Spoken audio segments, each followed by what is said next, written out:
Concept of logo design. Logo design মূলত মূল class এটাই, ঠিক আছে?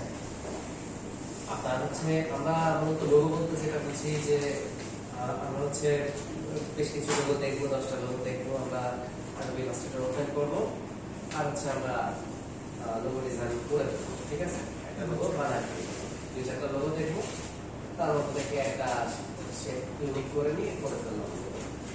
তো অ্যাকচুয়ালি এটা হচ্ছে লোগোর শর্টকাট একটা প্রসেস, বা এটা বলতে পারেন যে লোকাল একটা প্রসেস, ঠিক আছে?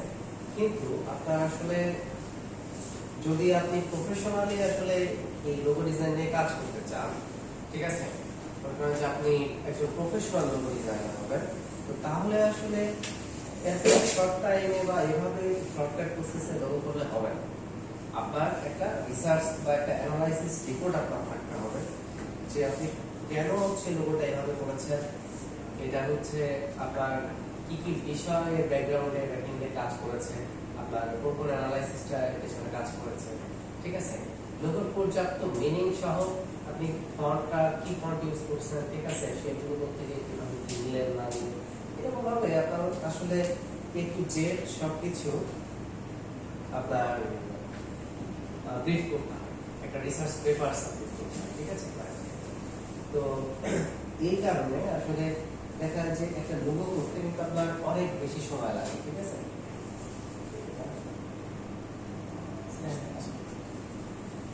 দেখা যায় যে একটা লোগো করতে প্রফেশনালরা কমপক্ষে 1 সপ্তাহ টাইম নিয়ে থাকে, ঠিক আছে? তো লোগো ডিজাইন নাকি 1 ঘন্টা করা যায়, আবার 1 সপ্তাহ ধরেও করা যায়। আচ্ছা, এখানে যে লোগোগুলো দেখতে পাচ্ছেন, এগুলো যদি বলি যে এই লোগোগুলো বানান তো 1 ঘন্টার মধ্যে কিন্তু সবগুলো বানায় দিতে পারবেন, তাই না? এটা হলো যে একটা ডিজাইন কপি করা হলো, বাট এটা আসলে লোগো ডিজাইন হলো না। আমরা তো গুগল ক্রোম লোগো আমরা করলাম, আমরা রুবি লোগো করলাম, তাই না? সো এইগুলো আসলে লোগো, এগুলো আসলে একটা ডিজাইন কপি করা হলো, ডিজাইন করা শিখলাম, কিন্তু মানে লোগোটা আসলে শিখি নাই আমরা টুলস এর ইউজ শিখছি ওইগুলো করার মাধ্যমে, ঠিক আছে? তো এখন কথা হলো যে লোগোটা আসলে কিভাবে শেখা যায় বা লোগো ডিজাইন কিভাবে করতে হয়। দেখুন, 10 steps to A perfect logo. 10টা স্টেপ হচ্ছে একটা পারফেক্ট লোগো ডিজাইনের জন্য। তো ফার্স্টে আমাদেরকে জানতে হবে যে হোয়াট ইজ আ লোগো, লোগোটা আসলে কি, ঠিক আছে? সবকিছুর আগে আমাদের জানতে হবে লোগোটা মূলত কি। তো এখন দেখুন যে লোগোটা কি, আপনাদেরকে যদি বলি আপনারা কি বলবেন যে লোগো কি, হোয়াট ইজ লোগো? লোগো তো স্যার নরমালি বুঝি কোনটা কোম্পানিকে আইডেন্টিফাই করার জন্য যে সিম্বলটা ব্যবহার করা হয় তো, হ্যাঁ, মানে একটা কোম্পানি আইডেন্টিফাই করার জন্য যে সিম্বল বা যেটা ব্যবহার করা সেটা এক্স্যাক্টলি। লোগো হচ্ছে মূলত একটা সিম্বল, তাই না? লোগো হচ্ছে একটা সিম্বল বা প্রতীক বা একটা চিহ্ন, যেটা কি করে, যেটা হচ্ছে আপনার কোম্পানি বা ব্র্যান্ডকে পরিচিত করার ক্ষেত্রে আসলে সহযোগিতা করে, বা আপনার কোম্পানিকে চেনা যে এটা অমুক কোম্পানি, হ্যাঁ? এখন যদি আবার ফোনের পিছনে অ্যাপেলের একটা লোগো থাকে, তাহলে আপনারা বলবেন যে এটা আইফোন, তাই না? এই ডেস্কের পিছনে যদি একটা অ্যাপেলের লোগো থাকতো, আপনারা বলতেন যে এটা ম্যাক, হ্যাঁ, ম্যাকবুক, এটা বলতেন। তো অ্যাকচুয়ালি এই লোগো দ্বারা কি হচ্ছে, আপনার কোম্পানিকে খুব সহজে পরিচিত করানো যাচ্ছে। আমার এই টি শার্টের উপরে যদি এখন একটা নাইক একটা চিহ্ন থাকতো, মানে সাইড চিহ্ন থাকতো একটা, তাহলে আপনারা বলতেন যে এটা হচ্ছে নাইকের টি শার্ট। আমার যে আমি জুতা পরে আছি, জুতাতে যদি একটা নাইকের কোনো একটা সিম্বল থাকে, তাহলে বলবো যে এটা নাইক ব্র্যান্ডের। অ্যাডিডাসের সিম্বল থাকে, বলবো যে এটা অ্যাডিডাস ব্র্যান্ডের। বিস্তারিত কিন্তু আসলে বলা হয় না, সব জায়গায় বিস্তারিত বলাও যায় না। মনে করুন এই রুমের মধ্যে আপনারা হচ্ছে 50 জন আছেন। এখন এখানে আমি কোশ্চেন করলাম যে এখান থেকে আমাকে আপনারা হচ্ছে বলবেন যে আপনারা শিওর দিয়ে বলতে হবে যে এই কয়েকজন হচ্ছে এখানে মুসলমান আছে, ঠিক আছে, মুসলিম। এখন সেটা যদি একজন হয় একজন, দুইজন হলে দুইজন, আপনি কিভাবে আইডেন্টিফাই করবেন বলেন? তার সাথে কথাবার্তা বলা ছাড়া, বা তাকে আপনি পূর্ব কখনো দেখেননি, কিভাবে বুঝবেন বলেন তো? তার সিম্বল, হ্যাঁ, কি সিম্বল দেখবেন? পোশাকটা তার এই মাথায় ঢুকে পড়ে কিনা। আচ্ছা আচ্ছা, দেখুন এখানে আপনার টি শার্ট সবাই পরে, শার্ট সবাই পরে, আপনার পাঞ্জাবি হিন্দুরাও পরে, ঠিক আছে। এখন আবার কোট ব্লেজার এগুলো সবাই পরে। এখন দাড়ি এটাও এখন বর্তমানে সবাই রাখে, হিন্দু মুসলিম খ্রিস্টান ভাই সবাই রাখে দাড়ি। So, এটা দেখেও আপনার বোঝার কোনো বই না। এখন আপনি বুঝতে পারেন কি হবে যদি মাথায় টুপি পরিহিত একজনকে দেখেন।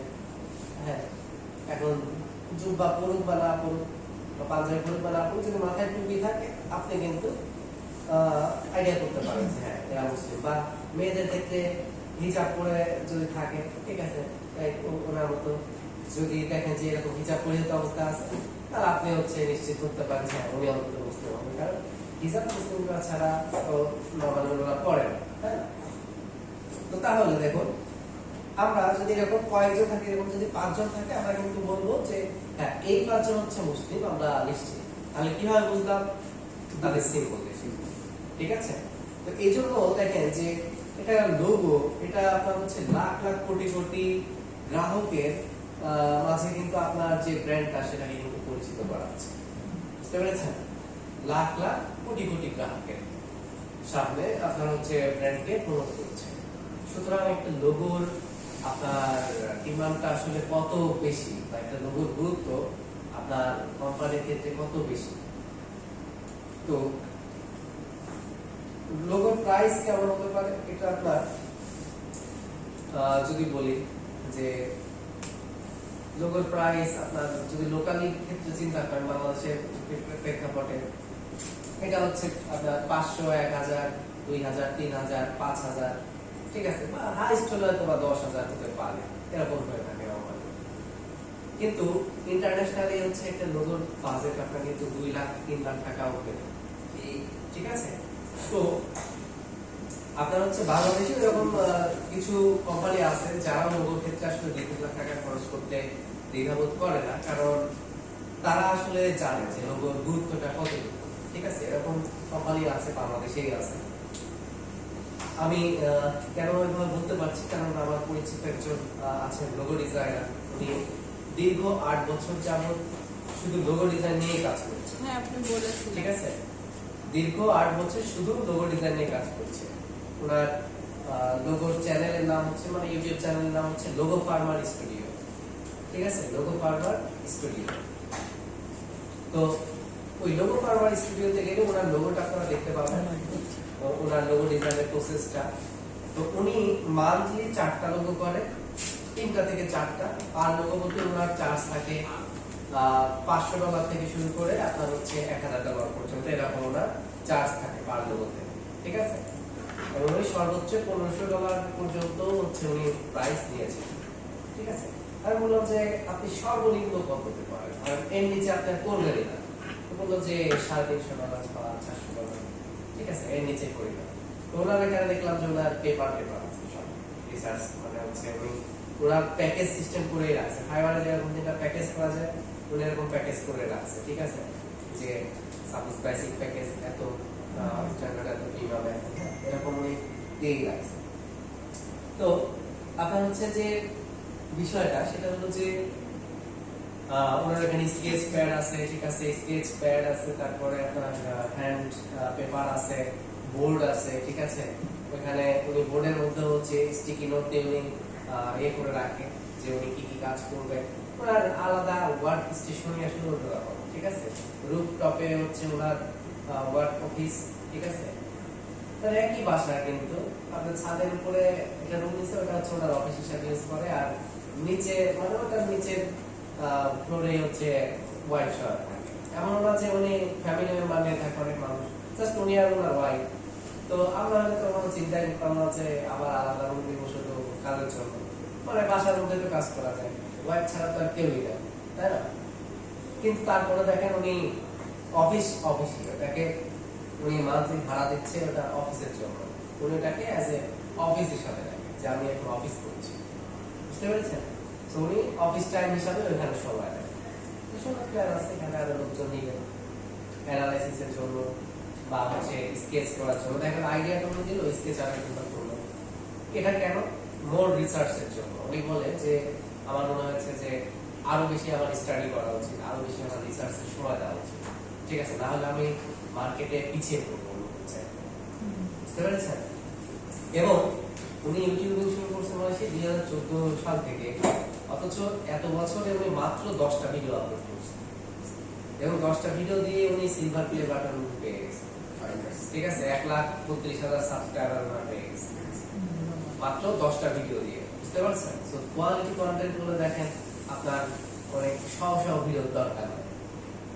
সো উনি একটা ভিডিও বানায়, উনি হচ্ছে দেখেন কত সময় দিয়ে অনেক অ্যানালাইসিস করে উনি চিন্তা করে যে আমার ভিডিও সাপোজ 10 মিনিটের ভিডিও, এটা মানে শুরুর টাইমে যেরকম রিচ হচ্ছে 2-3 মিনিট পরে যেন রিচটা কমে না যায়, ঠিক আছে, এবং শেষ পর্যন্ত যেন অডিয়েন্স থাকে, মানে এইরকম এত কিছু রিসার্চ করে আসলে উনি বানায়। কারণ ইউটিউব কিন্তু কাউন্ট করে যে এর ফার্স্ট কয়েক সেকেন্ডের মধ্যে মানে অবস্থা কি নিচের দিকে চলে যায়, নাকি 5 মিনিট পরে গিয়ে অডিয়েন্স নিচের দিকে যায়, নাকি শেষের দিকে গিয়ে যায়, ঠিক আছে, মানে এরকম গ্রাফ উনি আবার অনেক চিন্তা ভাবনা করে উনি এগুলা দেখে, ঠিক আছে, নোটিস করে যে দেখি আমার অডিয়েন্স আসলে আমার পুরো ভিডিওটা দেখে, ওনার টার্গেটে থাকে যে পুরো ভিডিওটা দেখবে, শেষ পর্যন্ত দেখবে, যে একবার দেখবে সেদিন শেষ পর্যন্ত দেখে। এবং ওনার 70% ভিউয়ারই হচ্ছে মানে আউটসাইড অফ বাংলাদেশ, ঠিক আছে, উনি ইংলিশে ভিডিও বানায়, আর বাংলাদেশের বাইরে হচ্ছে ওনার 90% ভিউয়ার ওনার বাংলাদেশের বাইরে। ইভেন জীবনে কোনোদিন ওনাকে দেখেও নাই যে ওনার চ্যানেল নিয়ে মার্কেটিং করতে বা ফেসবুকে ইয়ে করতে যে সাবস্ক্রাইব করো বা এটা আমার চ্যানেল, হ্যাঁ, ঠিক আছে, শুধুমাত্র ওনার কি বলে যে কন্টেন্টের জোরে ওনার ভিডিও টিউটোরিয়াল এত ভালো যে যেটার কারণে অটোমেটিক হচ্ছে আপনার সাবস্ক্রাইবার আসে, অটোমেটিক ভিউয়ার আসে। এবং উনি বললো যে আমি এখন বেশি মানে ভালো ক্লায়েন্ট পাই আমি এখন ইউটিউব থেকে। বুঝতে পারছেন? উনি বললো যে আমি হচ্ছে এখন বড় বড় ক্লায়েন্ট পাই ইউটিউব থেকে।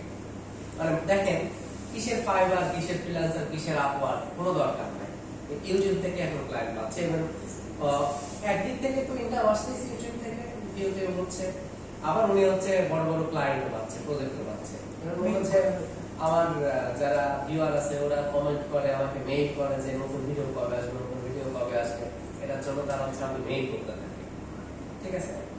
তো দেখেন মানে বাংলাদেশি লোগো ডিজাইনার হিসাবে আসলে এগুলো তো অনেক বড় একটা অর্জন, এবং অনলি লোগো নিয়ে কাজ করে, এমন কিচ্ছু করে না, ঠিক আছে, এমন না যেমন অন্য ডিজাইন জানে না, তা না, কিন্তু উনি ক্রিয়েটিভিটি ওনার সাথে পরিচয়, মনির স্যার ক্রিয়েটিভিটি চেয়ারম্যান, উনি এখনো বড় কোনো প্রজেক্ট হলে ওনাকে স্মরণ করে, ঠিক আছে। কানাডা থেকে কানাডা না লন্ডন থেকে এর আগে হচ্ছে বাংলাদেশে রিসার্চ করার জন্য একটা টিম আসছিল অক্সফোর্ড ইউনিভার্সিটি থেকে, ঠিক আছে, বাংলাদেশে একটা বিষয় রিসার্চের জন্য। তো এখানে তাদের 50 জন বা 100 জনের মানে মানুষ দরকার ছিল আর কি তাদের, ঠিক আছে।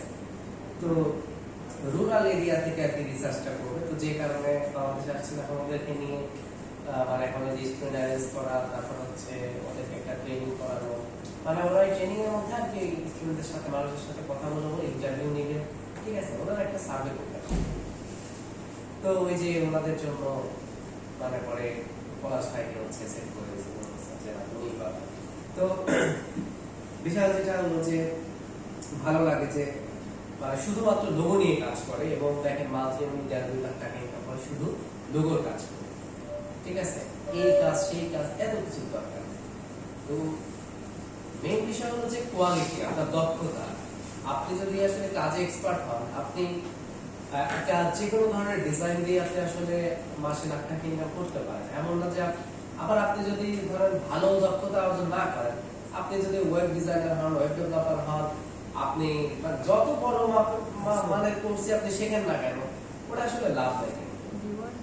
আর যদি আপনার যোগ্যতা থাকে, দক্ষতা থাকে, আপনি ছোট্ট একটা কাজ দিয়ে আপনি ভালো ইনকাম করতে পারেন। ডিপেন্ডটা করে আসলে আপনার দক্ষতার উপরে। মনে করেন আমাদের দেশে আসলে এরকম অনেক যাদের খুব বেশি এডুকেশনাল কোয়ালিফিকেশন নাই, কিন্তু তারা ইলেকট্রিসিটির কাজ খুব ভালো জানে, বড় বড় গার্মেন্টসে বা বড় বড় জায়গায় দেখবেন যে ওদেরকে হায়ার করে নিয়ে যায়, ওদেরকে কিন্তু বেশি স্যালারি দেয়। কারণ কি প্রাইভেট সেক্টরে মানুষ চায় কি কাজ, আপনার সার্টিফিকেট দিয়ে কি করবো, আমার এখন পিসিতে নেট নাই, আমাদের কম্পিউটারগুলোতে নেট নাই, এখন আমার এমন পার্সন লাগবে যে হচ্ছে ইনস্ট্যান্ট আমার নেটটা ঠিক করে দিতে পারবে, তাই না।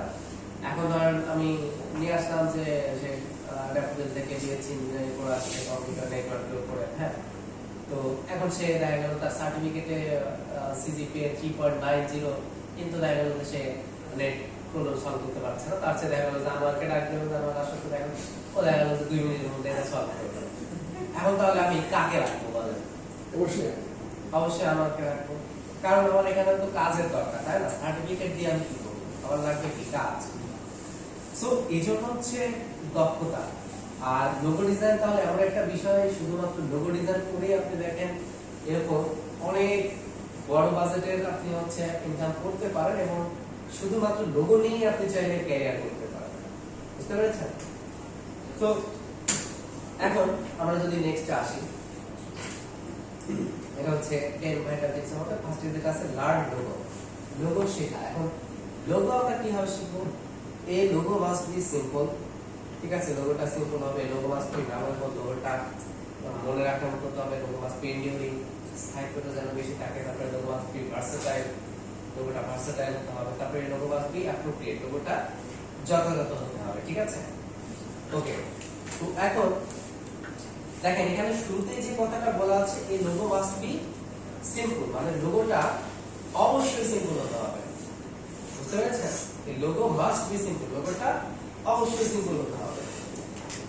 আমরা তো কমপ্লেক্স চিন্তা ভাবনা করি যে জটিলতা কিভাবে করা যায়, কিন্তু লোগো আপনি দেখবেন, এই নাইকের লোগোটাই আপনি দেখেন না কেন, এখানে না আছে কোনো গ্রেডিয়েন্ট, না আছে ডুয়েল কোনো শেপ, জাস্ট অনলি একটা শেপ। পেন দিয়ে আপনি কিন্তু এই লোগোটা করে ফেলতে পারেন, 2 মিনিট লাগে।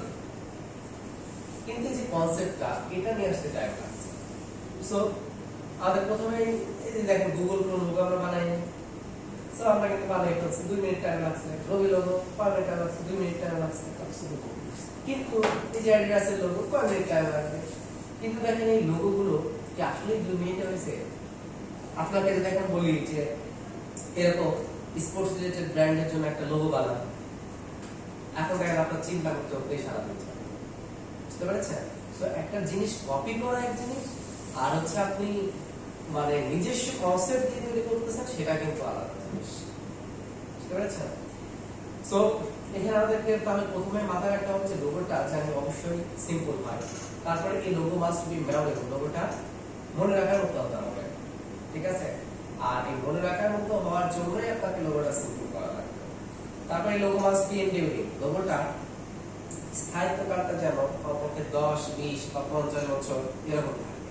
মানে এর মধ্যে জানি লোগোটা আপনার হচ্ছে চেঞ্জ করা না লাগে। কারণ কি, লোগোর বিষয়টা এমন যে 2 দিন পর পর চেঞ্জ করা যায় না, তাই না? নরমালি যদি চিন্তা করেন, বাংলাদেশে যে আমাদের যে এয়ারপোর্ট যেটা আছে, এটা জিয়া আন্তর্জাতিক বিমানবন্দর ছিল, এখন হচ্ছে শাহজালাল আন্তর্জাতিক বিমানবন্দর, অনেকদিন হয়ে গেছে।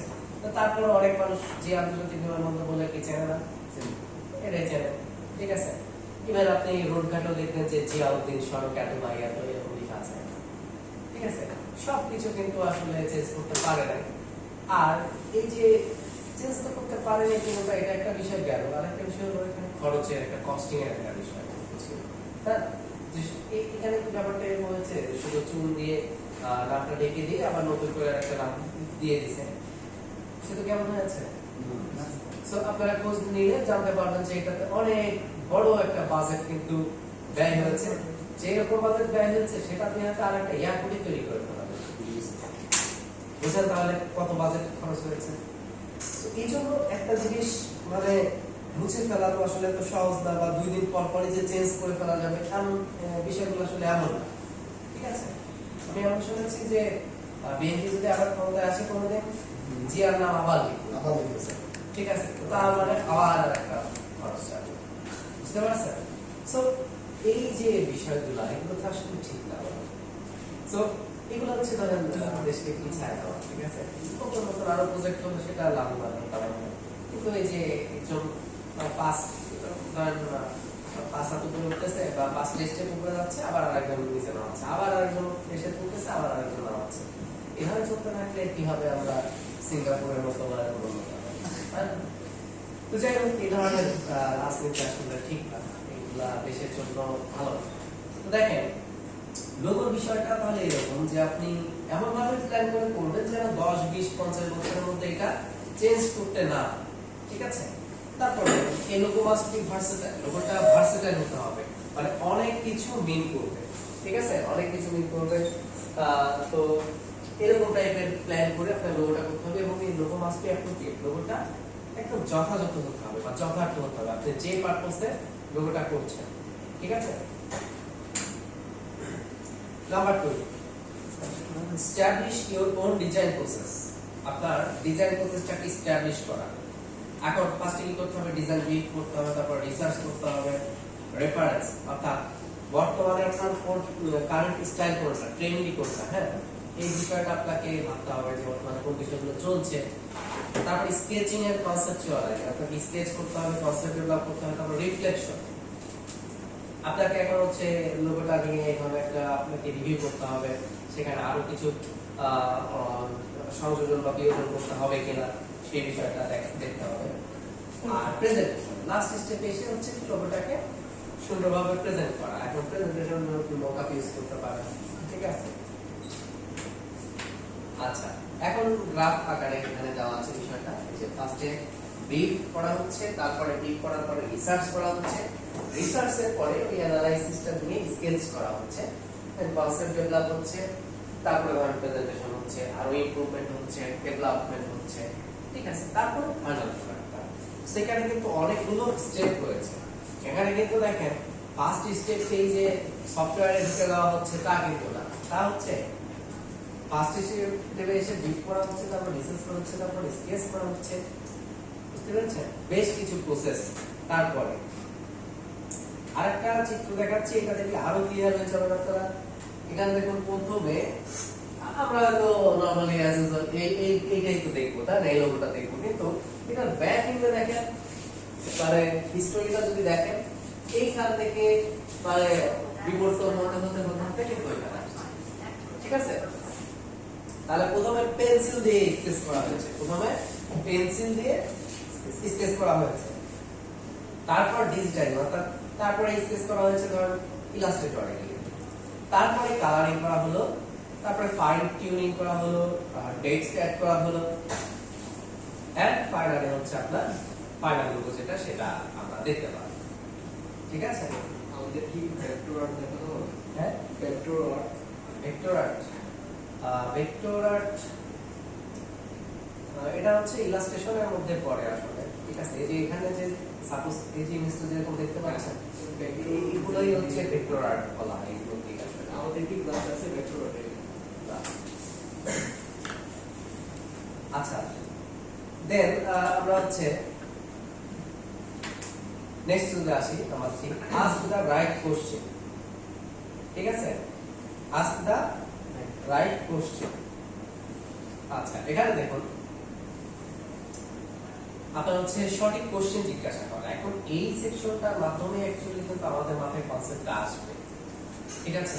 এই যে একটা ইন্টারভিউটা, এই ইন্টারভিউর মাধ্যমে এখন কি কি কোশ্চেন আমরা ক্লায়েন্টকে করব। Number 1, how much do you plan dedicate to this project, তারপর do you have a fixed deadline or timeline in mind for the project, what are your goals and why, what products or service does your business offer, who is your target audience and who is your most ideal customer, who are your competitors and how do you differ from them, what was the idea behind the business plan। এই question গুলো আপনার ক্লায়েন্টকে করতে হবে, এই information গুলো আপনাকে নিতে হবে, ঠিক আছে। এখন আপনার জানতে হবে যে আপনার এই কাজটা করার জন্য আপনার কয়দিন সময় আছে, কতদিন উনি টাইম দিবেন, এটার উপরে আপনি প্ল্যান পরিকল্পনা করবেন। তারপর এই প্রজেক্টের জন্য কোনো নির্দিষ্ট ডেডলাইন আছে কিনা, মানে যেটা বললাম যে এক সপ্তাহ নাকি 2 দিন নাকি 1 মাস, এটা জানতে হবে। তারপর what are your goals and why, আপনার লক্ষ্য কি এবং কেন। তারপর what product or service does your business offer, এখন আপনি কি টাইপের প্রোডাক্ট নিয়ে আসলে আপনি কাজ করবেন বা আপনার বিজনেসটা আসলে কি নিয়ে, কি ধরনের প্রোডাক্ট নিয়ে, এটা সম্পর্কে আপনাকে কিন্তু জানতে হবে।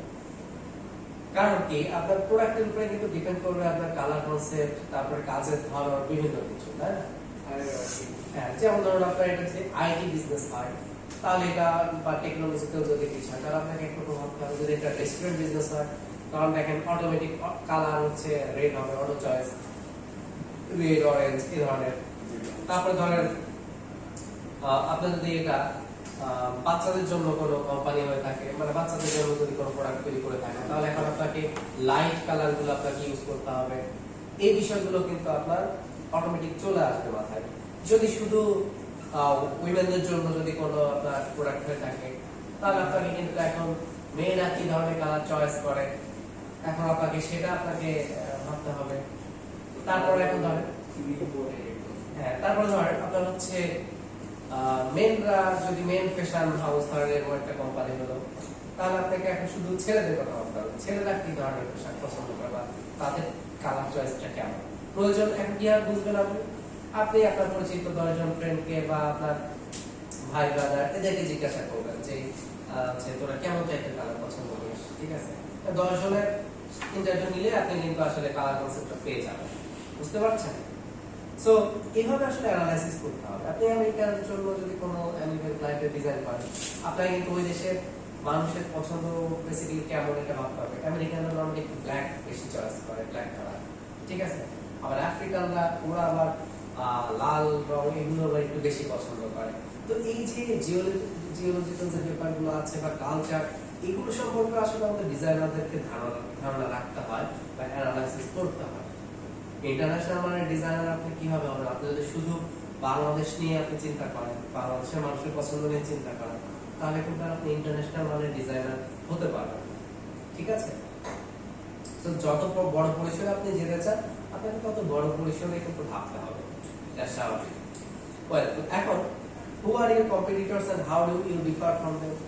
আচ্ছা, এটার আগে একটা গুরুত্বপূর্ণ কোশ্চেন হচ্ছে target audience, who is your most ideal customer. তোমরা মোস্ট আইডিয়াল কাস্টমার কারা, যেটা বললাম এতক্ষণ, যে আপনাকে জানতে হবে যে আপনার কাস্টমার কারা, কোন এসে, ঠিক আছে? এরা কি বাচ্চারা, নাকি এরা কি ইয়ারুরা, নাকি এরা বৃদ্ধদের জন্য কি আপনি এখন ওই লাল বা ওরকম টকটকে কালার আপনি ইউজ করতে পারবেন? আপনার দাদা নাকি আপনি কি এমন ওই লাল রঙের এখন পাঞ্জাবি নিয়ে যেতে পারবেন?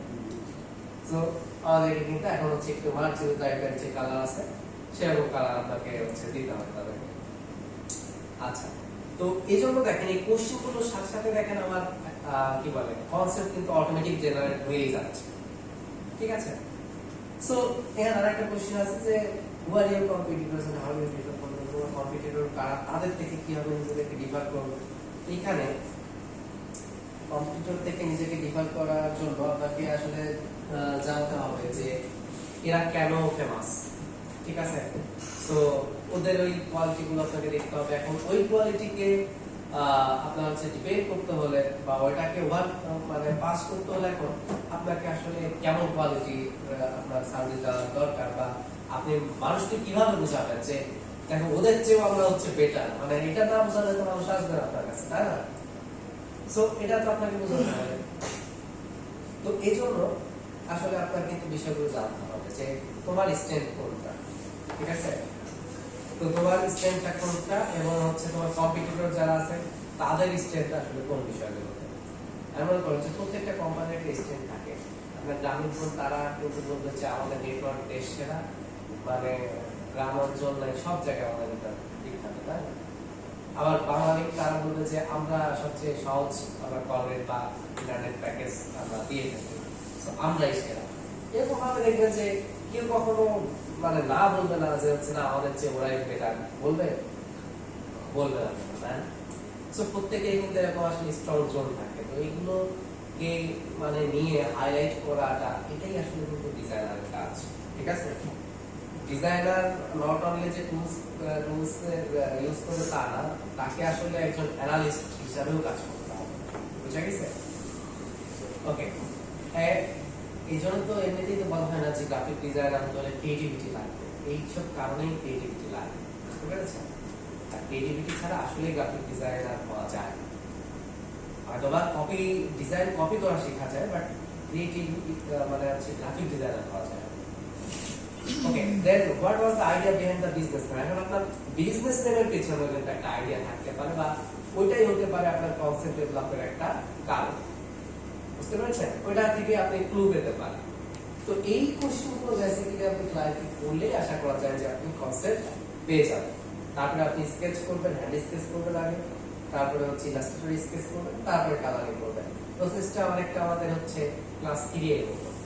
ঠিক আছে, আমরা হচ্ছে আগে মনে আছে কার্টুনে একটা স্কেচ হ্যান্ড স্কেচ করেছিলাম, আপনাদেরকে মার্কস দিয়েছিলাম, তারপর হচ্ছে ওটাকে পেন্টুল স্কেচ করতে বলেছিলাম, তাই না? সো এই যে প্রসেসগুলো, এই লোগো ডিজাইনের প্রসেসটা কিন্তু অলমোস্ট এরকমই। দেখেন, পেন্সিল স্কেচ, তারপর হচ্ছে ইলাস্ট্রেটর স্কেচ, তারপরে যে কালার, ঠিক আছে, বা ডিজিটাইজিং, এবং তারপর হচ্ছে টেক্সট অ্যাড করা। Number 4, price your work accordingly. এখানে বলা হচ্ছে আপনার কাজ অনুযায়ী প্রাইস নির্ধারণ করা। এখন লোকালি কাজের ক্ষেত্রে অ্যাকচুয়ালি বাজেট হবে একরকম, ইন্টারন্যাশনাল একরকম। এখন এটা ডিপেন্ড করবে তারপর কোম্পানির উপরে, কোম্পানির ব্যাকগ্রাউন্ডের উপরে। এখন মনে করেন আমি বললাম যে 50,000 টাকা নিচে লোক করবেন আপনারা, এখন ধরেন কোম্পানির মালিক বা ওই কোম্পানির এত ইনকাম নাই, তাহলে আপনাকে দিয়ে কিভাবে এত বাজেটে করা হবে? আপনাকে বুঝতে হবে যে আসলে ব্যাকগ্রাউন্ডটা কিরকম, সেই অনুযায়ী আপনাকে প্রাইস চাইতে হবে, ঠিক আছে? এটা হচ্ছে মেইন কথা। বেসিক্যালি যদি লোকাল কাজ করেন তাহলে বলে 2000 এর নিচে লোক করেন না, আর প্রথম দিকে যদি দেখেন পোর্টফোলিও হিসাবে ধরেন ইউজ করতে চান যে না আমি ফ্রিতে হলেও আমি একটা কাজ করে দিই, আমি একটা পোর্টফোলিওতে দেখাতে পারি যে এই যে আমি কিছু কাজ করেছি ক্লায়েন্টের, সেই হিসাবে করলে এখন ফ্রিতেও যদি হয় তাও করে দেন, সমস্যা নেই। বুঝতে পেরেছেন?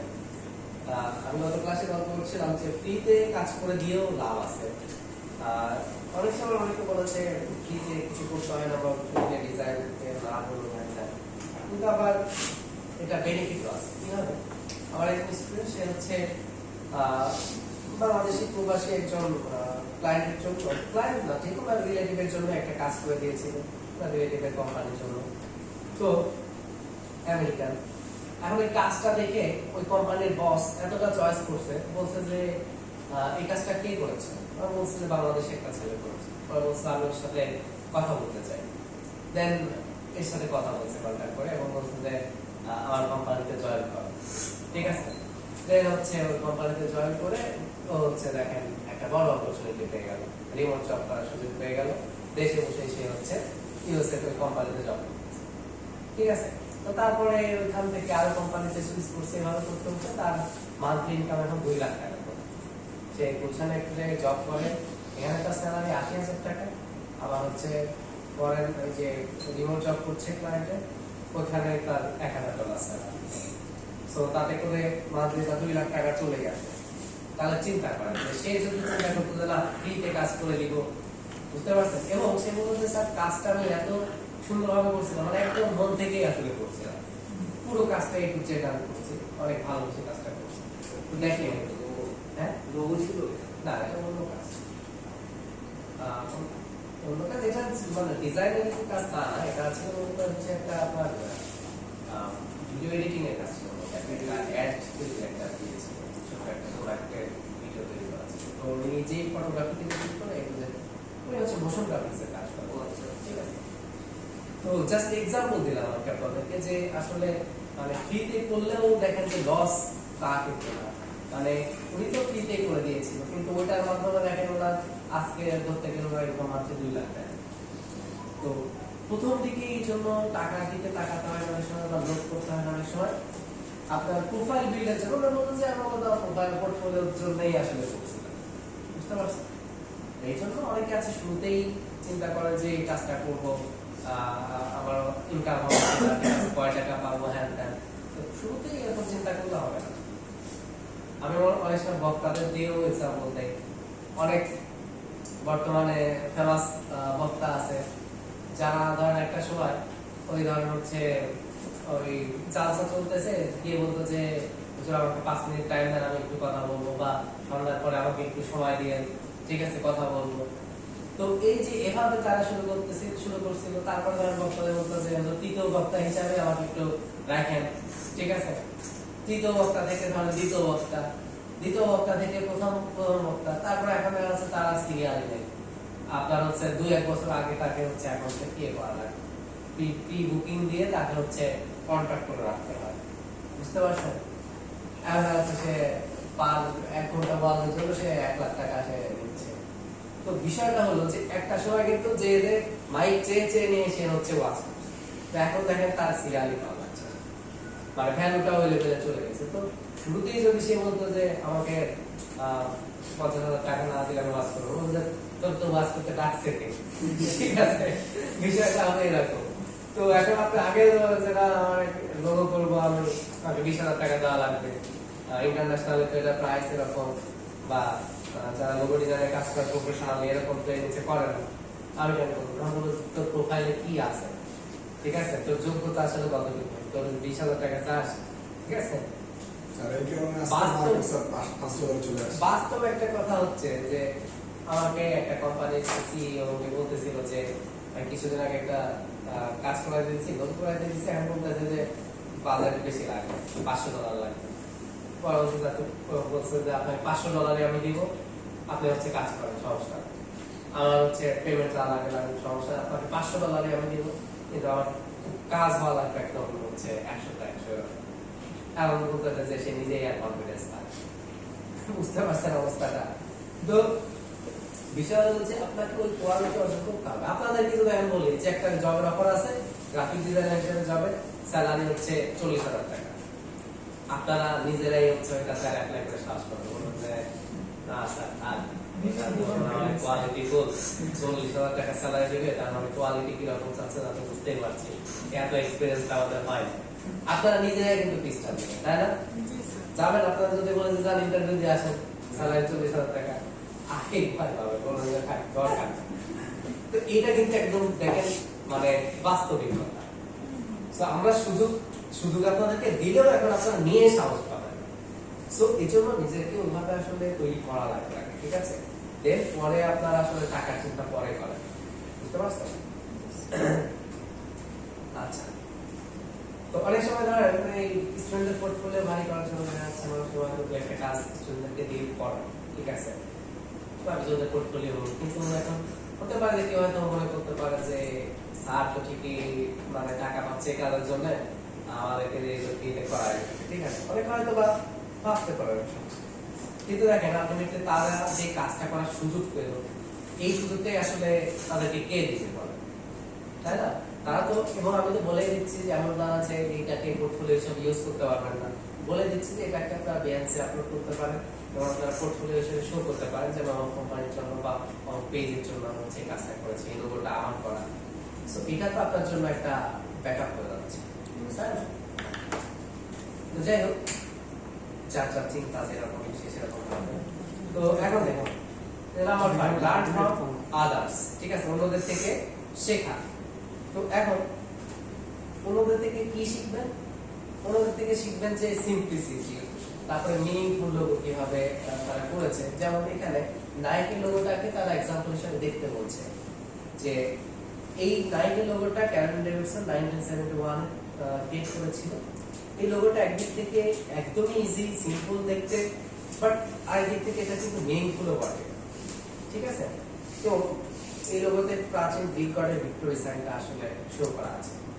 আর এই লোগোটা আসলে মানে কোন কোম্পানির জন্য? এটা কিন্তু একটা স্পোর্টস রিলেটেড ব্র্যান্ডের জন্য। আর স্পোর্টস ব্র্যান্ডে কি হয়, আপনার খেলাধুলায় কি হয়, খেলাধুলায় কিন্তু জয় পরাজয়ের ব্যাপার থাকে, এখানে ভি সাইনের মাধ্যমে তারা ভিক্টোরির ব্যাপারটা বোঝাচ্ছে, ঠিক আছে। কারণ খেলাধুলায় আপনার ভিক্টোরির একটা বিষয় থাকে, তো এখানে তারা এটাকে সিম্বল হিসাবে ইউজ করেছে। আর এটা ছিল যে রানিংয়ের ক্ষেত্রে যে অ্যাথলিটরা দৌড়ায়, হ্যাঁ, এটা হচ্ছে ভি শেপের মতো হয় আর কি। হ্যাঁ। এটা ওটাও সিম্বলাইজ করে। হ্যাঁ, ওটাকেও ইউজ করতে পারে। তো মূলত এরা হচ্ছে প্রাচীন গ্রিক গডের স্ট্যাচু আছে, এখন ভি সাইনে দ্বারা আছে, ওইটাকে মূলত এরা আসলে এখানে ইন্সপায়ারেশন ইউজ করেছে, ঠিক আছে। আচ্ছা, number 6, make use of the resource, রিসোর্সের সঠিক ব্যবহার করা। এখানে রিসোর্সটা বলা হচ্ছে সাপোজ আজকে যে আপনারা লোগো ডিজাইনের স্লাইডটা দেখছেন, এটা কিন্তু একটা রিসোর্স, তাই না? এই রিসোর্সটা আপনাদেরকে শেয়ার করছি। তো এরকম বিভিন্ন ব্লগ আছে, বিভিন্ন বুক আছে লোগো ডিজাইনের, যেগুলো পড়ার মাধ্যমে আপনারা কিন্তু আসলে আরো বেশি জানতে পারবেন লোগো ডিজাইন সম্পর্কে।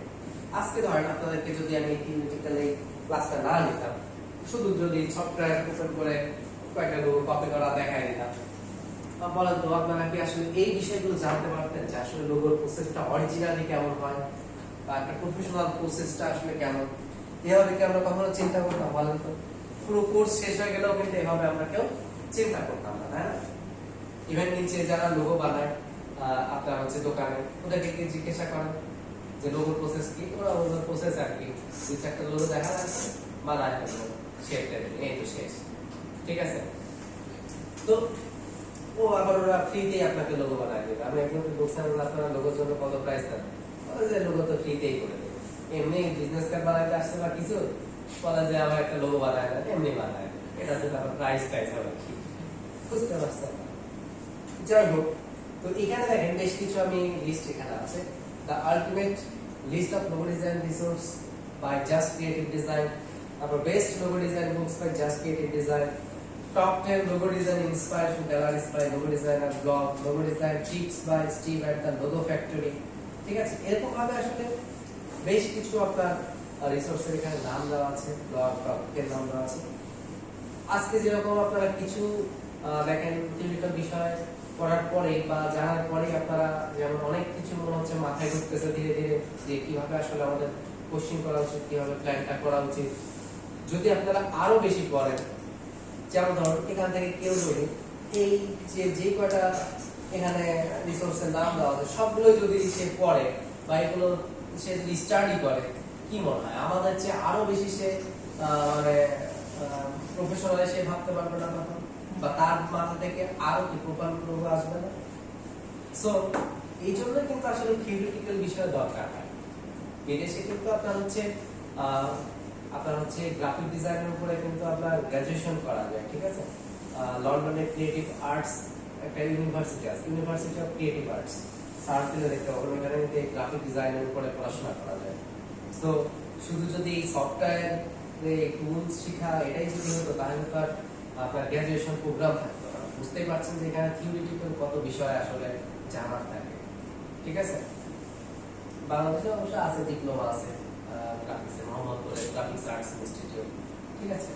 সো বুঝতেই পারছেন যে এগুলো আসলে ডিটেইলস বিষয়। আর যে ওই লোগো ডিজাইনের কথা তো বললাম না, কথা উনি এখনো স্টাডি করছে, কি নিয়ে স্টাডি করছে, এরকম ধরনের থিওরিটিক্যাল বিষয় নিয়ে কিন্তু স্টাডি করছে। আমরা বই না পড়লে তো আসলে থিওরি জানবো না, বা ব্লগ না পড়লে তো থিওরি জানবো না। আর এই থিওরি যখন থিওরি এবং থিওরিটা তো মেইন, মানে আপনার প্ল্যানটা তো আসলে থিওরি। এখন ডিজাইন তো সবাই করতে পারে, পেন্টুল কিভাবে ইউজ করা লাগে, শেপ কিভাবে তৈরি করা লাগে, এটা আমিও জানি, অল্পও জানে, সবাই জানে। কিন্তু আমি যে একটা ক্রিয়েটিভ ডিজাইন করতে পারবো, কারণ অল্প কেউ লেভেল করতে পারবে, কারণ ও যে সফটওয়্যার ইউজ করছে আমিও তো একই সফটওয়্যার ইউজ করছি, তাই না? কিন্তু ডিফারেন্সটা তাহলে কেমন হচ্ছে? ডিফারেন্স হচ্ছে এক্সপেরিয়েন্সে বা থিওরিটিক্যাল বিষয় বা আপনার হচ্ছে নলেজের ক্ষেত্রে, যে আমি যতটুকু জানি ও ততটুকু জানে না। ধরেন সেম বাইক দুইজনকে যদি দেওয়া হয়, বা সেম কার দুইজনকে দেওয়া হয়, আমাকে দেওয়া হলো, আবার একজন প্রফেশনাল যে রেসিং করে তাকে দেওয়া হলো, পারফরমেন্স কি সেম হবে? আপনার ডিভাইস তো একই দেওয়া হয়েছে, কার তো একই একই সিসি কার দেওয়া হয়েছে। সো এটা আসলে ডিপেন্ড করে দেখেন আসলে মূলত আপনার দক্ষতার উপর। আর এই দক্ষতা কি এমনিতে অর্জন হয়? আপনার এই যে ডে বাই ডে ইমপ্রুভ করার মাধ্যমে, শেখার মাধ্যমে। Number 7, choose the right font, সঠিক ফন্ট সিলেকশন করা, সঠিক ফন্ট চুজ করা। লোগো ডিজাইনের ক্ষেত্রে সঠিক ফন্ট চুজ করা এটা কিন্তু অত্যন্ত গুরুত্বপূর্ণ একটা বিষয়, ঠিক আছে। এটা কিন্তু একটা অত্যন্ত গুরুত্বপূর্ণ একটা বিষয়, লোগো ডিজাইনের ক্ষেত্রে সঠিক ফন্ট চুজ করা। সঠিক ফন্ট আপনি চুজ করতে পারলে আপনার লোগো ডিজাইনের ক্ষেত্রে আসলে অনেকটা কাজই এগিয়ে যায়, ঠিক আছে। এখানে দেখুন আপনার হচ্ছে ফেয়ার গিভস, ফ্লেক্স ডিসপ্লে, ইউআইডি, স্পিকোপেডিকা, হ্যাঁ, এরকম টাইপের যে ফন্টগুলো আছে এগুলো যদি আপনি ইউজ করেন তাহলে আপনার লোগোর ক্ষেত্রে দেখা যাচ্ছে যে অনেকটা কাজই আসলে এগিয়ে যায়।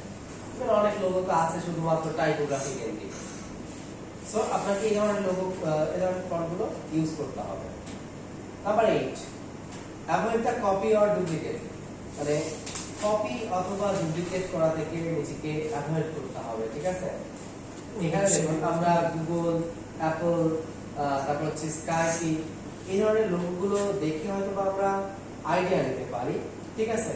কিন্তু আপনার হচ্ছে এই ধরনের লোগো হুবহু কি আমরা কপি করতে পারবো?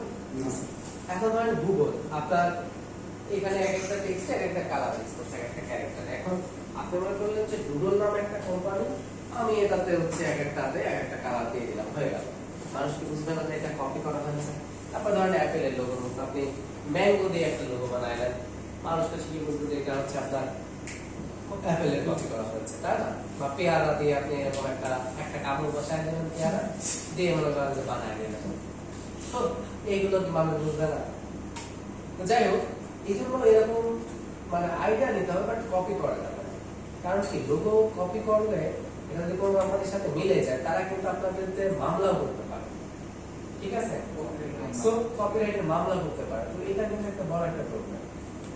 সেই লোগো নিয়ে তো ঝামেলা হচ্ছে। স্যার ফন্টের সাবজেক্ট একটু আবার বলুন। হ্যাঁ, ফন্টস ওই যে মানে ফন্টসে কি বলতে কোডটা একটু বুঝি নেয় আর কি, মানে কি কি ফন্টস ব্যবহার করে সুবিধা পায়। আচ্ছা, কি কি ফন্ট ব্যবহার করলে সুবিধা, এখানে কিছু ফন্টের আপনার স্যাম্পল দেওয়া আছে আর কি। মানে এই ধরনের ফন্টগুলো ইউজ করলে লোগো এখানে যে 25টা দেওয়া আছে, মানে এগুলো কি মেইনলি ব্যবহার করা হয় লোগোর জন্য নাকি আরো আছে? আরো আছে, এগুলো জাস্ট স্যাম্পল হিসাবে কিছু দেওয়া হয়েছে, বুঝছেন না কেন?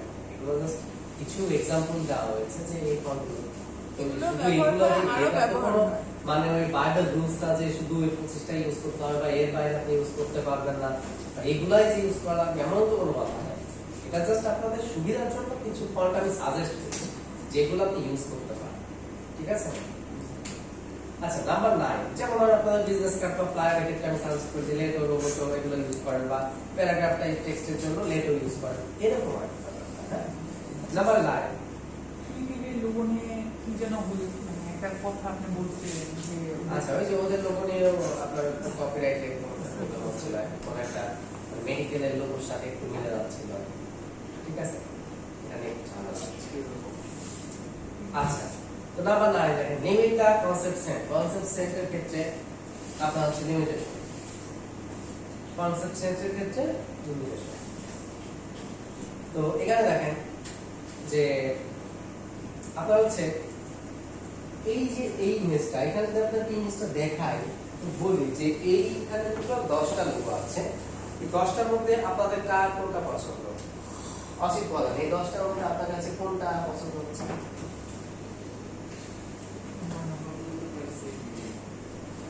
না, ভিন্নতা আছে তো। এটা কৃষি কোম্পানি। স্যার এই 10টার মধ্যে স্যার সবার লাস্টে এটা আচ্ছা, আপনার তৃতীয় না। তৃতীয়টা এটা স্যার এটা কিসের কোম্পানি সেটা জানতে হবে। কোম্পানি জানে না আমি, আপনি বলেন। আমার স্যার চতুর্থ নাম্বারটা ভালো হ্যাঁ? লাগছে, 4 নাম্বারে। 4 নম্বর এটা। আচ্ছা, আপনার 9 নম্বরটা এটা। আচ্ছা, আপনার 9 নম্বরটা। ওকে, আপনার কিসের জন্য চুজ করা? কোন কিসের জন্য তো মানে লেখা নাই। চোখে ভালো লাগতেছে আপনার আরে কোনটা? কোনটা দেখতে ভালো লাগতেছে এটা বলেন। আর প্রথম থেকে এখন ভালো মানুষ লাগছে। মারতে হবে না। এটা just আপনার দেখতে ভালো লাগছে কোনটা বলেন। এখন তো লেখা নাই যে এটা আমার কথা।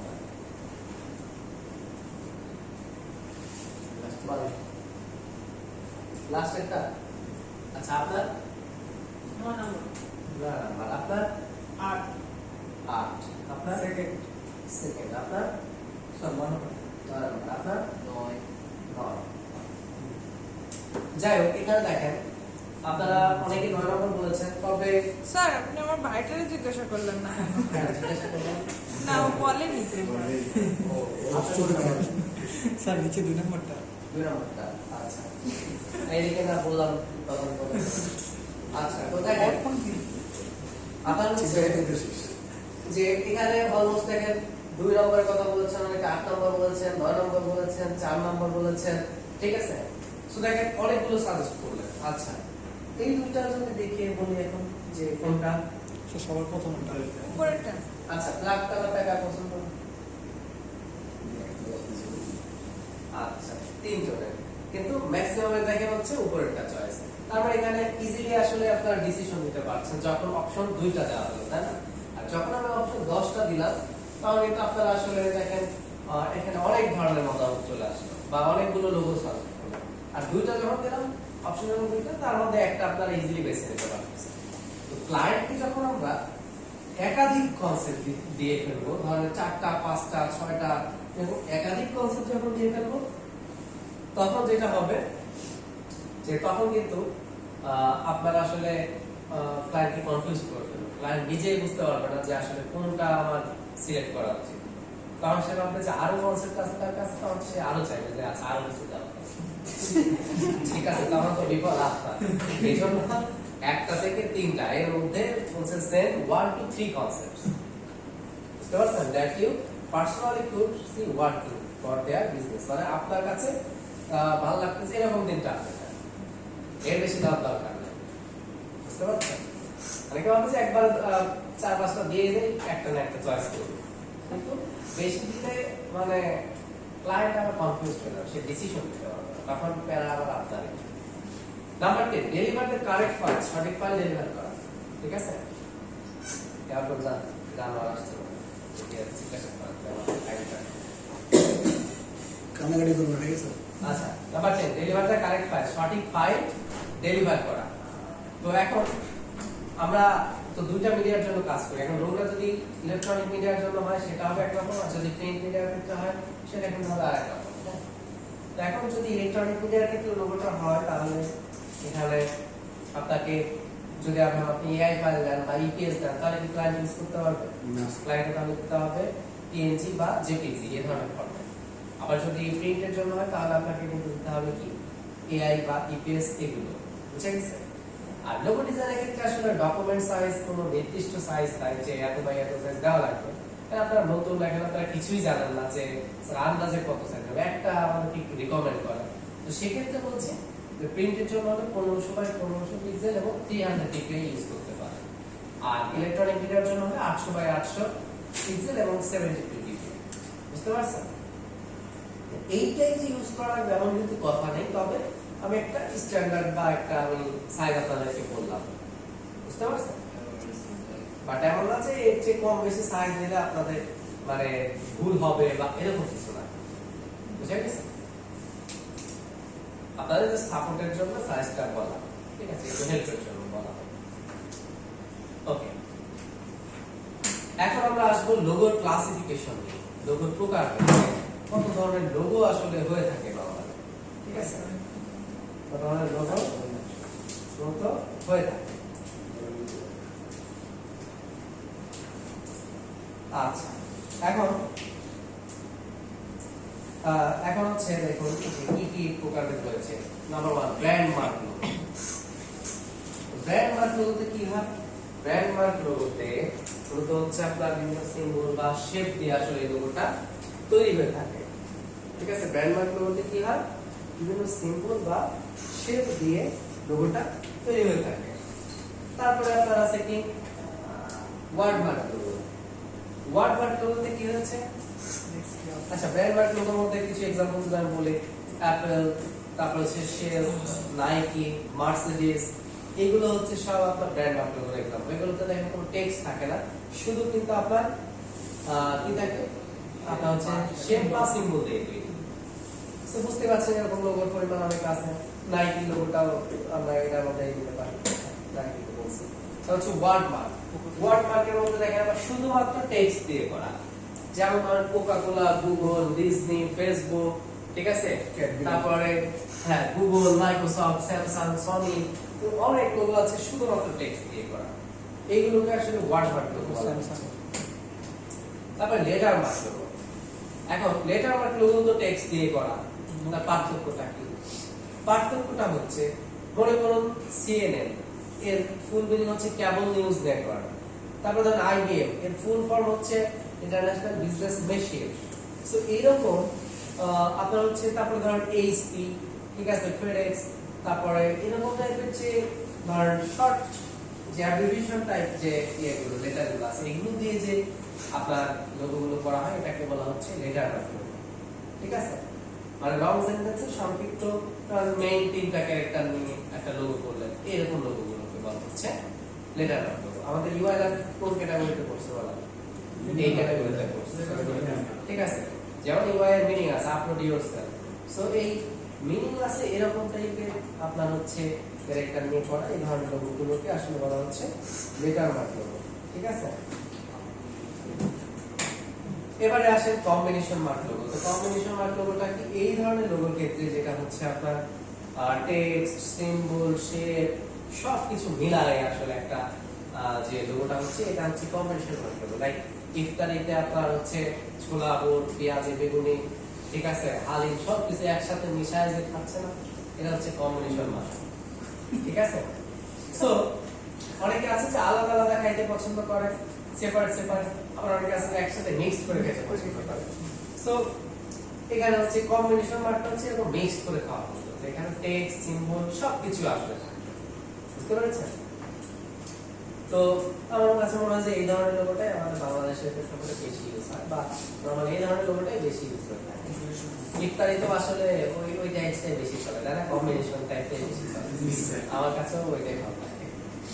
তবে তবে হচ্ছে আলিমতে মিক্স করে, মানে ওইটা জানতাম না। তবে আর কি, স্যার এটা পুরনো একটা অবস্থা, হ্যাঁ পুরনো ওই সাথে পুরান ঢাকার মধ্যে একটা আছে অফিসে, ওরা আর কি এটা চালু করাইছে। রাস্তা আসে পোলাও দিয়ে আগে বিরিয়ানিতে স্যার মিক্স করে খায়। কি বিরিয়ানি মিক্স করে স্যার। মুড়ি ভর্তি দিয়ে হ্যাঁ, বিরিয়ানি এটা normal। মুড়ির সাথে বিরিয়ানি মিক্স করে খায়, আবার ডিম ভাজি আল্লাহ, দিয়ে সেই খায়। বিরিয়ানির সাথে না না মুড়ি মাখাইছে বুঝছেন স্যার, তারপর তারা যে বিরিয়ানি না বিরিয়ানি দিছে তেহারি তেহারি রাইট, ভালোই লাগছে। যাই হোক, ওই হালিম মিক্স করা সিও স্যারকে নিয়ে আমরা বসছিলাম একদিন ইফতারিতে, দেখি বিকেল হয়ে যাচ্ছে, তো ঈদের আগে তো বললাম যে স্যার থেকে যান, আমরা হচ্ছে একসাথে ইফতারি করি। তো বললাম, আচ্ছা ঠিক আছে। তো এখন ওই হালিমও মিক্স করবো, তখন ওটা দেখে বলতেছে যে কি হালিম আবার মুড়ির সাথে হালিম মিশাবো। তারপর আমি বলতেছি স্যার টেস্ট কি হয়? বলছে না থাক, আমার আলাদাই দেয়।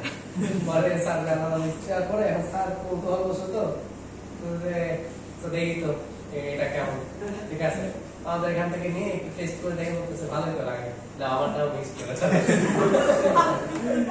ঠিক আছে, ভালোই লাগে। আবার আসলে একটু ঝরঝরে টাইপের মুড়ি, ওইটা আবার আর এক টেস্ট। আমাদের পাবনার অঞ্চলের দিকে একটু ঝরঝরে টাইপের ওইটাই বেশি চলে, মানে এতটা আসলে মাখা মাখা করে। কিন্তু এদিকে দেখা যায় যে এরা আবার মানে মুড়ি আসলে অরিজিনালি ভর্তাই করে। মুড়ি আমরা ভর্তা আবার কখনো হালিমটা মিশাই না। আচ্ছা, তো লাস্ট যে ক্যাটাগরি, এটা হচ্ছে এমব্লেম। ঠিক আছে, এমব্লেমটা কি? এটা হচ্ছে নরমালি ট্রেডিশনাল ঐতিহ্যগত যে প্রতিষ্ঠানগুলো, লাইক আপনার হচ্ছে শিক্ষা প্রতিষ্ঠান হতে পারে, বিভিন্ন নৌবাহিনী, সেনাবাহিনী, তারপরে বিমান বাহিনী, এরকম যে কোম্পানিগুলো, হ্যাঁ, বা এরকম যে প্রতিষ্ঠানগুলো, এদের ক্ষেত্রে দেখবেন যে আপনি এরকম ব্যাস টাইপের এরকম লোগো পেয়ে থাকেন। সো এই ধরনের প্রকারভেদগুলোকে আসলে বলা হচ্ছে এমব্লেম ক্যাটাগরি। বুঝতে পেরেছেন? তো মূলত আমরা যে আসলে লোগোগুলো দেখে থাকি, এগুলো ঘুরে ফিরে এই পাঁচটা ক্যাটাগরির মধ্যেই হয়। হয় সেটা এমব্লেমের মধ্যে পড়বে, নয়তো সেটা কম্বিনেশন মার্কের মধ্যে পড়বে, নয়তো লেটার মার্কের মধ্যে পড়বে, নয়তো ওয়ার্ড মার্কের মধ্যে পড়বে, নয়তো ব্র্যান্ড মার্কের মধ্যে পড়বে। বুঝতে পেরেছেন? তো আপনারা যদি একটু বসে চিন্তা করেন, 10টা লোগো নিয়ে একটু অ্যানালাইসিস করেন, দেখবেন যে এই পাঁচটার মধ্যেই কোনোটার মধ্যে পড়ে যাচ্ছে। হ্যাঁ, স্যার ম্যানেজার স্যার হচ্ছে ধরনের ক্লায়েন্টের অর্ডার পেলাম, সেক্ষেত্রে ক্লায়েন্টের সাথে বলে যে কথা বলতে চাই, ক্লায়েন্ট কিভাবে বুঝাবো যে সে কি লোক চাচ্ছে না, কি টাইপ লোগো চাচ্ছে? আপনি তো ক্লায়েন্টকে জিজ্ঞাসা করবেন যে তোমার কোম্পানিটা কি ধরনের, বা তুমি কি ধরনের লোগো চাচ্ছ, আপনি তো ক্লায়েন্টকে জিজ্ঞাসা করবেন। স্যার আসলে ই-কমার্স টাইপ ও আচ্ছা, মানে বুঝতে পারছি। আর আপনি বলতে চাচ্ছেন যে মানে কোন প্রকার ভেদের লোগোটা যে ক্লায়েন্টের জন্য করব, এটা বুঝবো কি হবে, তাই তো? এটা ক্লায়েন্ট বুঝতে হবে। তুমি জানো ফেস দিয়ে আমার বউ এখানে দুটো ওয়ে, একটা হচ্ছে ক্লায়েন্ট আপনাকে সাজেস্ট করতে পারে, ঠিক আছে, যে এরকম লোগো করো, হ্যাঁ, যে শুধু টাইপোগ্রাফি দিয়ে করো। আর আরেকটা হতে পারে যে না, আমি ভিডিও দেখব, পাবলিশিং করি। এই কিসের কথা বলো? পরে কথা বল। এক হচ্ছে যে আপনি হচ্ছে ক্লায়েন্টের থেকে সাজেশন নিতে পারেন, আর আরেক হচ্ছে যে ক্লায়েন্টের যদি আইডিয়া না থাকে তাহলে আপনি আপনার মতো করবেন, বা ওই টাইপ ক্লায়েন্টের যে টাইপের কোম্পানি এবং ওই টাইপের কোম্পানির লোগোগুলো কোন ক্যাটাগরির হয়, এটা আপনি একটু গুগল করে অ্যানালাইসিস করে নিলে আপনি মানে বুঝে যাবেন যে আসলে কেমন করতে হবে। ঠিক আছে, স্যার রিসেন্টলি একটা কাজ দিচ্ছে স্যার, এই জন্য স্যার জিজ্ঞেস করতেছে। ওই তো জিজ্ঞাসা করো ফার্স্ট অফ অল, যদি বলতে পারেন তাহলে তো কোনো কথাই নেই, আর যদি না বলতে পারেন তাহলে ওনার কোম্পানির টাইপের অন্যান্য কোম্পানির লোগোগুলো কেমন সেটা আপনি দেখবেন, দেখলে আপনি আইডিয়া পেয়ে যাবেন। স্যার একটা কোশ্চেন ছিল স্যার। হ্যাঁ, স্যার বলছি যে যদি মনে করেন যে আমি নরমালি এই লোগোর উপরই কাজ করতে চাচ্ছি, তাহলে এই লোগোর উপরে কি কোনো কোর্স আছে স্যার আলাদা, যেটা আমি ডিটেইলসে হ্যাঁ। জানতে পারবো? আছে তো। তাহলে এটা কোথায় করায় স্যার? আমাদের ইমার্জেন্সি অনলাইন রেকর্ডেড কোর্স আছে, রেকর্ডেড কোর্স আছে। Recorded course. ওটা কি আমরা ফ্রি নিতে পারবো না, এখান থেকে পেমেন্ট করতে হবে? সব পেজ স্যার এটা সরাসরি কোনো কোর্স হয় না যেটা মানে অফলাইনে?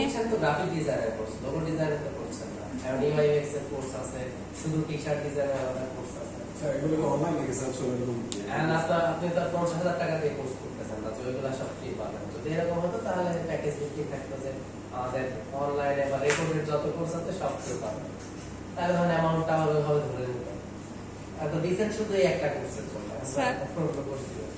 যদি মনে করেন যে অনেকে আছে না যে সরাসরি অনলাইনেই কোর্সটা করছে, এরকম কেউ কি আপনার জানা মতে কি এরকম কোনো স্যারের? লোগোর কোর্স এটা আমার জানা নাই।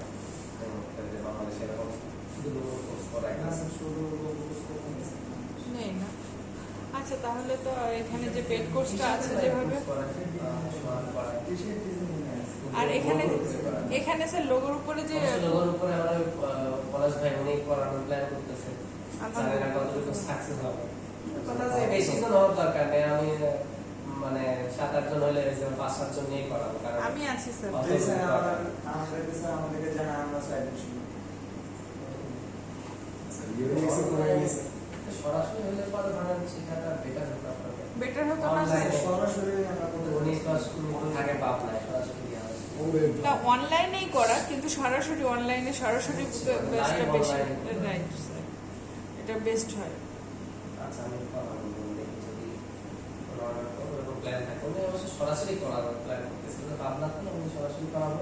এবং এখান থেকে আর কি ওদেরকে আমি মানে আমার সাথে কাজের একটা যাতে আসলেই কাজ টাজ করতে পারে, মূলত মানে ওইরকম ছেলে পেলে বেছে নেওয়ার জন্য মূলত উনি কোর্সটা করেন। কারণ ওরা যে কোর্স করাই ইনকাম করবে, বুঝতে পেরেছি। সেই জন্য আর কি যে ছেলে পেলে নেওয়া। এই ছিল স্যার। যদি বাইরে যে স্যার ক্লায়েন্ট আমাকে একটা বলবো যে বিল্ডিং টাইপের করিয়ে দেয়, মানে ছেলে একটা কনস্ট্রাকশন সাইটে বিল্ডিংয়ে এটা মানে ই করে দেয়, লোক করে দেয়। তো সেক্ষেত্রে ধরা চলে আমি যদি মানে ক্লায়েন্টকে করে দেওয়ার পর নিজের কোনো কনসেপ্ট যদি সাবমিট করি, সেক্ষেত্রে কোনো প্রবলেম হবে? ক্লায়েন্ট চয়েস করলে তার ক্লায়েন্টের পছন্দ এখানে নেই, ঠিক আছে? ক্লায়েন্ট স্যাটিসফ্যাকশন করাটাই হচ্ছে main বিষয়। আচ্ছা, রোল নাম্বার 1, 2